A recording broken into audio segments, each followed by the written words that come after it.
Suicidal behaviour क्या है? ये भी एक डिसऑर्डर ही है। तो आए दिन हमें सुनने को मिलता है कि मतलब कुछ स्टूडेंट्स हैं जिन्होंने आत्महत्या कर लिया, कुछ लोग हैं जो समाज से विमुख होकर के आत्महत्या कर लेते हैं। तो आत्महत्या एक दुर्भाग्य ही नहीं, एक कलंक भी है। कहते हैं कि 84 लाख योनि से गुजरने के बाद मनुष्य का शरीर मिलता है, और मनुष्य के शरीर को इतना ही जल्दी ख़त्म कर देना, अपने आप से ख़त्म कर देना, ये तो गलत है, ये तो पाप है।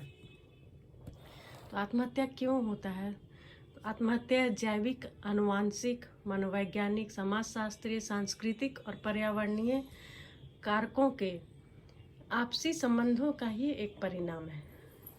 मतलब कि जब व्यक्ति हर तरफ से निराश हो जाता है, वो समाज, परिवार, हर तरह से जब वो परेशान हो जाता है और उसे कोई मार्ग दूसरा नहीं दिखता है आत्महत्या के सिवा, तब वो आत्महत्या के लिए प्रेरित हो जाता है। यह क्यों होता है? जब प्राकृतिक आपदा से काफ़ी तबाही हो जाती है, हिंसा हो जाता है। हमने सुना है कि बहुत सारे किसान आत्महत्या कर लिए क्योंकि उनके पास कोई रास्ता नहीं बचा था। तो हिंसा, गाली, नुकसान या अकेलेपन से गुजरना, ये सब आत्महत्या की ओर प्रेरित करता है। तो इसमें क्या होता है, व्यक्ति कोई समस्या का समाधान नहीं कर पाता है, स्ट्रेस से कैसे निपटे ये नहीं कर पाता है वो, और उसे जब कोई मार्ग नहीं दिखता है तो वो आत्महत्या कर लेता है। लेकिन ये कलंक है और इसकी रोकथाम बहुत ज़रूरी है।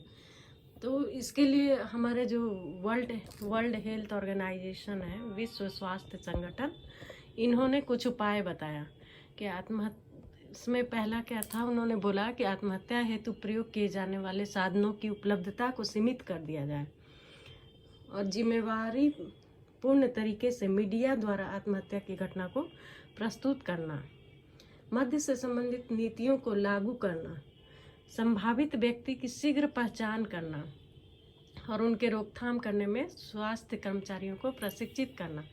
जैसे हम कोई आदमी अगर बार बार बोल रहा है कि उसे आत्महत्या करना है, तो शीघ्र उसकी पहचान करनी चाहिए और उससे पता लगाना चाहिए कि वो क्यों ऐसा करना चाहता है। उससे बातचीत करना चाहिए और उसका सही से इलाज और देखभाल करना चाहिए। जो व्यक्ति आत्महत्या करने का प्रयास पहले कर चुके हैं, तो उनकी देखभाल करना और सामुदायिक सहयोग उन्हें उपलब्ध कराना चाहिए।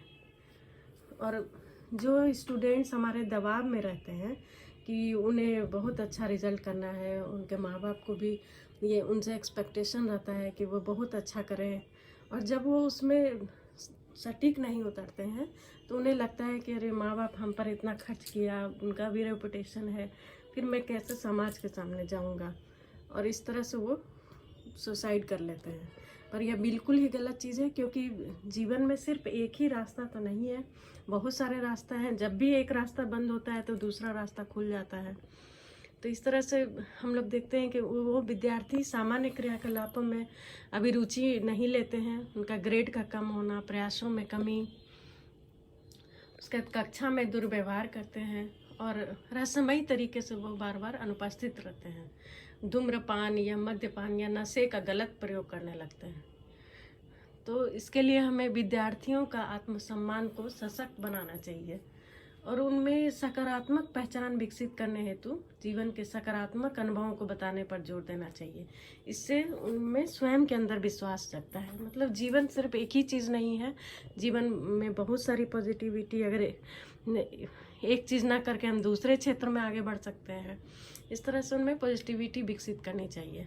उनका शारीरिक, सामाजिक और व्यावसायिक कौशलों के विकास हेतु अवसरों को उपलब्ध कराना, बहुत सारे ऐसे कौशल को सिखाया जा सकता है जिससे कि बच्चे आगे बढ़ सकते हैं और वो आर्थिक रूप से सुदृढ़ होकर के समाज में अपनी पहचान बना सकते हैं। उसका विश्वसनीय संप्रेषण स्थापित करना, उनसे बातचीत करना और उनके बातचीत को गुप्त रखना कि उनमें क्यों ऐसा हो रहा है, सुनकर उनकी समस्या का समाधान करना चाहिए। विद्यार्थियों के लिए एक विशिष्ट लक्ष्य होना चाहिए, औसत दर्जे का होना चाहिए और जिसको वो प्राप्त कर सकें, प्रासंगिक और एक निश्चित समय अवधि में पूरा करने वाला होना चाहिए। जैसे कि हमारे भारत में बहुत सारे एग्ज़ाम हैं जो बहुत टफ हैं, जैसे आईएएस। तो आईएएस बनना तो हर बच्चों का सपना होता है, पर वो बहुत कठिन है और उसमें 4 या 5 चांस मिलते हैं। अगर वो नहीं कर पाया तो पूरा जीवन तो वो अपना उसमें दे देता है और उसके बाद उसकी सरकारी नौकरी की एज भी ख़त्म हो जाती है और वो फ्रस्ट्रेशन में आ जाता है और उसे लगता है कि अब तो हम कुछ भी नहीं बचा, कुछ नहीं कर सकते हैं और वो आत्महत्या करने के लिए प्रेरित भी हो जाता है। तो इस तरह से हमारे सरकार को एक सही शिक्षा नीति की भी ज़रूरत है, जहाँ पर बच्चों को मतलब बच्चों को ऐसा होना चाहिए कि वो अपने जीवन को स्मूथली अच्छे से चला सके, ऐसी शिक्षा मिलनी चाहिए उसे। और इसमें हमारे समाज, परिवार और सरकार, मीडिया सभी का सहयोग आवश्यक है, जिसके चलते हम लोग आत्महत्या की रोकथाम कर सकते हैं। और आत्महत्या की रोकथाम तो होनी ही चाहिए, उसके पीछे छिपे कारणों को अवश्य समझना चाहिए और उसका समाधान समूह को मिलकर करना चाहिए। और सामाजिक अविलंब तो बहुत ज़रूरी है, समाज को ऐसे लोगों को अवश्य सहारा देना चाहिए और सम्मान देना चाहिए ताकि वो एक अच्छा जीवन जी सकें।